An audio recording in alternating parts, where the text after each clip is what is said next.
How to get Shein app on your smartphone. So if you want to install Shein app on your smartphone, it is pretty much simple. We can easily do this through App Store if you are using an iPhone, and Play Store if you are using an Android smartphone. For my case, I'm using an Android smartphone, so I'll show you how you can download and install Shein app on your smartphone. To get started, go to Play Store, and here it is, and then tap on it. From search here, go ahead and search for Shein, and then tap on it, and you can see it is here.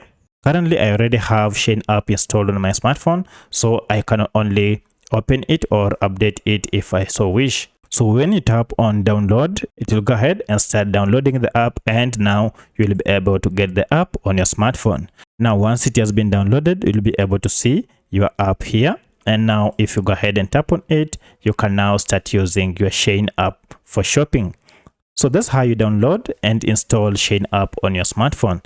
If you have any other question, kindly let me know in the comment section. Otherwise, if this video was helpful to you, kindly hit the like button and subscribe to this channel to support me. Thanks for watching, and let's meet in the next video.